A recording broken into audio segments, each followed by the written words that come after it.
एक ओंकार सतनाम करता पुरख निर्भव निर्वैर अकाल मूरत अजूनी सैभं गुर प्रसाद। अंग 14वां। एक ओंकार सतगुर प्रसाद। राग श्री राग महला पहला घर पहला। श्री राग राग का नाम है। महला पहला मीन्स ये गुरु नानक देव जी के शब्द हैं। घर पहला ये राग की ही डिटेल है कि राग को किस घर में गाना है। मोती ते मंदर उस रहे रत्नी ते होहे जड़ाव। कस्तूर कुंग अगर चंदन लीप आवे चाव। मत देख भूला विसरै तेरा चित न आवे नाव। यदि मोतियों के महल बन जाएं, मोती ते मंदिर उस रहे। यदि मोतियों के महल बन जाएं और उन महलों को रत्नों से जड़ित कर दिया जाए। मोती ते मंदिर उस रहे रत्नी ते होहे जड़ाव। मोतियों के महल बन जाएं, उन महलों को रत्नों से जड़ित कर दिया जाए तथा कस्तूरी केसर चंदन आदि से उन्हें लीप कर प्रसन्नता प्राप्त हो। कस्तूर कुंग अगर चंदन लीप आवे चा।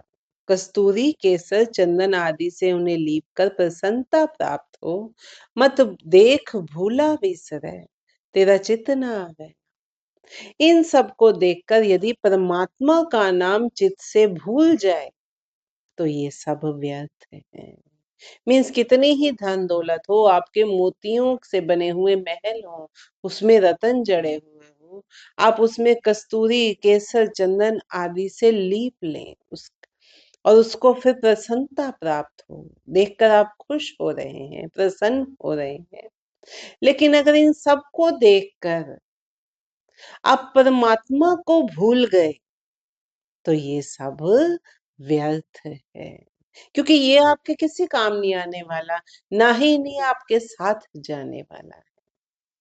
तो इसमें उलझकर जो परमात्मा को आप जिस उद्देश्य के लिए आए, अगर आप उस उद्देश्य को भूल रहे हो तो ये सब व्यर्थ है। हर बिन जियो जल बल जाऊं, मैं अपना गुर पूछ देखिया अवर नाही थाओ रहा।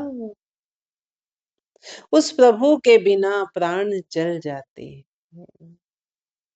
मैंने अपने गुरु को पूछ लिया है कि प्रभु की शरण के बिना अन्य कोई स्थान नहीं है। कौन सा स्थान नहीं है? जहां जन्म मरण समाप्त हो सके। कि प्रभु के शरण के बिना ऐसा कुछ नहीं है, ऐसा कोई स्थान नहीं है जहां आप जन्म मरण से छुटकारा पा सको। वो प्रभु नाम ही है, प्रभु की शरण ही है। रहाओ धरती ते हीरे लाल जड़ती, पलंग लाल जड़ाओ। मोहनी मुख मणि सोहे करे रंग पसाओ। मत देख भूला विसरै तेरा चित न आवे ना। यदि धरती को हीरे लालों से जड़ दिया जाए, पलंग पर भी लाल उगा दिए जाएं, लाल मोती उगा दिए जाएं, यदि मेरे सामने सुंदर माथे पर मणि शोभायमान करने वाली सुंदर स्त्रियां विभिन्न प्रकार के हाव भाव प्रस्तुत करें, इन सब को देखकर यदि परमात्मा का नाम विस्मृत हो जाए तो ये सब व्यर्थ है। सिद्ध होवा सिद्ध लाई रिध आखा आओ। गुप्त प्रगट होए बैसा लोक राखे भाव। मत देख भूला विसरै तेरा चित नाम है नाम। यदि मैं पहुंचा हुआ योगी बन जाऊं, सिद्धि प्राप्त कर लूं, और ऐसी सिद्धि सिद्ध होवा सिद्ध लाई रिध आखा आओ। यदि मैं सिद्ध प्राप्त ऐसा योगी हो जाऊं कि मुझे सिद्धियां प्राप्त हो जाएं, सिद्ध होकर सिद्धियां भी लगाऊं और रिध आखा आओ और रिधियां मेरे कहने मात्र से पास आ जाएं। गुप्त प्रगट होए बैसा लोक राखे भाव। यदि सिद्धियां प्राप्त करके हम सिद्धियां कई तरह की होती हैं। उसमें आप एक सिद्धि ऐसी होती है कि आप बिल्कुल अणु मात्र हो गए, एटम जितने हो गए, अपने शरीर को आपने इतना सूक्ष्म बना लिया। यह एक सिद्धि होती है कि इसमें आपने अपने आप को बहुत बड़ा विराट रूप दे दिया। एक ऐसी होती है कि जिसमें आप गुप्त हो सकते हो। एक सिद्धि ऐसी होती, 18 सिद्धियां कहीं कहीं। एक ऐसी होती है कि आपने मन में विचार किया और आप उस जगह पर पहुंच गए। आप वायु से भी तेज गति से चल सकते हो, भाग सकते हो। एक क्षण में आप एक जगह से दूसरी जगह पहुंच सकते हो। तो रिद्धियां सिद्धियां बहुत सारी होती हैं। तो गुरु महाराज वही समझाने की कोशिश कर रहे हैं कि अगर मैं ऐसा योगी हो जाऊं कि मुझे सिद्धियां प्राप्त हो जाएं और रिद्धियां, और मैं कहूं और रिद्धियां, सुख संपत्ति मेरे सामने आ जाए, अगर मेरे को ऐसी सिद्धि प्राप्त हो जाए, गुप्त प्रगट होए बैसा लोक राखे भाव, कि मैं अकरामाती शक्तियों द्वारा गुप्त हो जाऊं, छिप जाऊं सिद्धियों द्वारा, और फिर दोबारा प्रकट भी हो जाऊं, फिर सामने आ जाऊं और सारा संसार मेरा आदर करे इस बात से। मत देख भूला विसरै तेरा चित्त न आवे ना।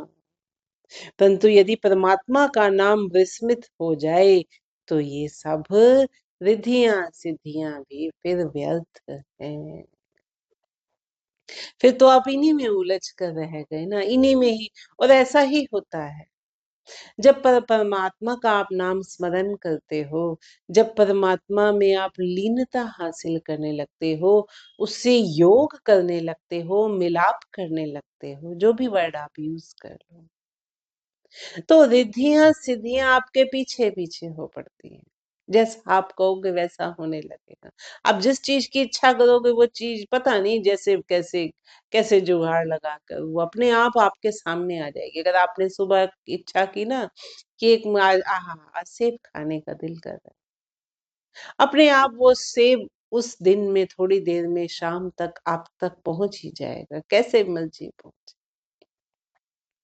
और जैसे जैसे ये रिद्धियां सिद्धियां आने लगती है ना, तो आप इन्हीं में उलझ कर रह जाते हो, आप इन्हीं को ही एंजॉय, इसी की मस्ती में मस्त हो जाते हो, फिर परमात्मा को भूल जाते हो। ये बहुत बड़ी विडंबना है। ये बहुत बड़ी विडंबना क्या, ये बहुत बड़ी रुकावट है परमात्मा के रास्ते में, परमात्मा की ओर गति के रास्ते में। ये सबसे बड़ी अड़चन है जिसमें बड़े बड़े सिद्ध योगी सभी फिसल जाते हैं, यहाँ आकर डगमगा जाते हैं, उसी में ही उलझ के रह जाते हैं कि वाह मुझ में तो इतनी शक्तियां आ गई। वहां अहंकार आ जाता है और अहंकार उन पर हावी हो जाता है। तो अगर ये रिद्धियां सिद्धियां प्राप्त हो गई और आप फिर परमात्मा को भूल गए तो ये सब व्यर्थ है। सुल्तान होवा मेल लश्कर तखत राखा पाओ, हुक्म हासिल करी बैठा नानका सब वाव। मत देख भूला विसरै तेरा चित्त न आवे नाव। यदि मैं फौज इकट्ठी करके बादशाह बन जाऊं और तखत पर बैठकर आदेशों का पालन कराऊं, मतलब मेरी आ, ताकत इतनी बढ़ जाए, मैं बादशाह हो जाऊं। बादशाह क्या करते हैं, तख्त पर बैठकर आदेश देते हैं। मैं ऐसा हो जाऊं कि तख्त पर बैठकर आदेशों का पालन कराऊं। परंतु हे नानक, ये सब व्यर्थ है यदि मेरे चित्त में परमात्मा का नाम विस्मृत हो जाए। श्री राग महला पहला। कोट कोटि मेरी आरजा पवन पीवो अप्याओ, चंद सूरज दोए गुफे, ना देखा सुपने सौण न थाऊ। भी तेरी कीमत ना पवे, हूं केवल आखा नाम। यदि मेरी आयु करोड़ों वर्ष की हो जाए, यदि मेरा आहार पवन हो जाए, मतलब मेरी आयु तो करोड़ों वर्ष की हो जाए, इतनी लंबी हो जाए, और खाने के लिए सिर्फ मैं पवन ही, हवा ही खा रहा हूं, अन्न जल सब खत्म। यदि मेरा आहार पवन हो जाए, यदि मैं ऐसी गुफा में भी बैठ जाऊं जहां चंद्र और सूर्य दोनों ही दिखाई ना दे, सारे संसार से छिपकर बैठ जाऊं, और स्वप्न में भी सोने के लिए स्थान मैं ना पा सकूं, सब कुछ त्याग दूं, खाना पीना सोना, और आयु भी इतनी लंबी कि करोड़ों वर्ष की हो जाए, तो भी हे प्रभु मैं तेरी कीमत नहीं आंक सकता। तेरी कीमत अमूल्य है, तेरा पारावार इतना बड़ा है, तेरी व्यापकता इतनी बड़ी है कि अगर करोड़ों वर्ष तक सबसे छुपकर खाना पीना त्याग कर, नींद त्याग कर मैं तेरा ही गुणगान करूं, तो भी तेरी कीमत मैं नहीं आंक सकता। मैं तुझ मैं तुझ भला तेरी क्या बढ़ाई कर सकता हूं, नहीं कर सकता। साचा निरंकार निज थाई, सुन सुन आखण आखणा, जे भावे करे तमाई रहा। सत्य स्वरूप परमात्मा सत्य स्वरूप है, सच है। वो जैसा कल था वैसा आज है, वैसे ही कल रहेगा, उसमें कुछ भी परिवर्तन आने वाला नहीं है। वो सत्य है, इसलिए वो सत्य स्वरूप निराकार, उसका कोई आकार नहीं है। सत्य स्वरूप निराकार परमात्मा अपने आप में ही स्थित है। साचा निरंकार निज थाई, वो अपने आप में ही स्थित है। सुन सुन आखण आखणा, जे भावे करे तमाई रहा। सब जीव एक दूसरे से सुन सुन कर ही उसके बारे में कथन करते हैं। जितना हम सुनते हैं हम उतना ही कर पाते हैं ना, लेकिन वो उससे कहीं गुना ज्यादा बड़ा,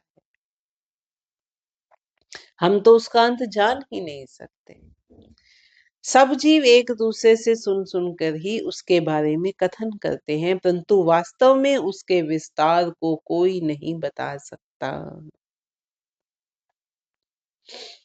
परमात्मा ही यदि चाहे तो जीवन में गुणगान की इच्छा पैदा कर देता है, जे भावे करे तमाई। अगर परमात्मा चाहे तो जीव के जीवन में गुणगान की इच्छा पैदा कर देता है। अगर आपको प्रभु का नाम जपना, प्रभु के गुणों का अनुवाद करना, कीर्तन करना, कीर्तन मीन्स कीर्ति का गायन करना, अगर आपको पसंद आ रहा है ना, अच्छा लग रहा है, तो समझो ये परमात्मा की कृपा है आप पर, तभी आप कर रहे हो। परमात्मा ही यदि चाहे तो जीवन में गुणगान की इच्छा पैदा कर देता है। कुसा कटिया वार वार, पीसण पीसा पाए, अग्गी सेती जालया, भस्म सेती रल जाऊं। भी तेरी कीमत ना पवे, हूं केवड़ आखा नाऊं। यदि मैं घास की तरह काट डाला जाऊं, चक्की में पिसान की तरह पीसा जाऊं, आग में जला दिया जाऊं, या धूल में भी मिला दिया जाऊं, तो भी तेरी कीमत का मैं बखान नहीं कर सकता। ऊपर तो सुख की बात हो रही थी ना, कि और फिर बात हो रही थी कि अगर मैं अपने आप को छुपा लूं गुफा में, खाना पीना त्याग दूं, तो भी मैं तेरी कीमत नहीं आंक सकता। अब क्या करें अगर मैं घास की तरह काट डाला जाऊं, चक्की में पिसान की तरह, मीन दुखों में कष्टों में पड़ा रहूं, धूल में भी मिला दिया जाऊं, तो भी मैं तेरी कीमत का बखान नहीं कर सकता। वास्तव में मैं तुझ जीव तेरे बड़प्पन का बखान करने के योग्य नहीं हूँ। पंखी होए के जे भवा से आसमानी जाऊं, नदरी किसे न आवऊं, ना किछ पिया न खाऊं, भी तेरी कीमत ना पवे, हूँ केवड़ आखा नाऊं। हे प्रभु, यदि मैं पक्षी बन के उड़ सकूं, मेरे पंख लग जाए, मैं पक्षी बन के उड़ सकूं, सैकड़ों आकाशों तक पहुंच जाऊं, मेरी पहुंच इतनी हो जाए कि मैं सैकड़ों आकाशों तक पहुंच जाऊं, मैं किसी को दिखाई भी ना दे सकूं, इतना ऊंचा उड़ जाऊं, ना ही कुछ खाऊं पीऊं, तब भी हे प्रभु मैं तेरे मर्म को समझने में असमर्थ हूँ। मैं तुझ तेरा बड़प्पन बताने के योग्य भी नहीं हूँ। नानक कागद लख मण पढ़ पढ़ कीचै भाव,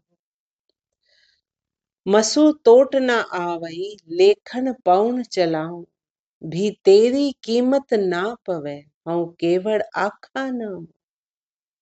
नानक कहता है कि यदि मेरे पास उस प्रभु के बड़प्पन के बखान से भरे हुए लाखों मन कागज हों और मैं उनको बार बार विचार विचार कर भी पढ़ लूं, मतलब जो प्रभु का गुणगान लिखे हुए मेरे पास लाखों मन कागज हों और उनको बार बार विचार विचार कर पढ़ लूं, तेरे बड़प्पन को लिखने के लिए यदि मैं हवा को कलम बना लूं और मेरे पास स्याही का भी अक्षय भंडार हो, तब भी मैं तेरे मर्म को समझने में असमर्थ हूँ। तेरा पारावार इतना व्याप्त है, उसका अंत नहीं पाया जा सकता, तो भी मैं तेरे मर्म को समझने में असमर्थ हूँ। मैं तुझ जीव तेरा बड़प्पन बताने के योग्य नहीं हूँ, भी तेरी कीमत ना पवे, हूँ केवड़ आखा नाऊं।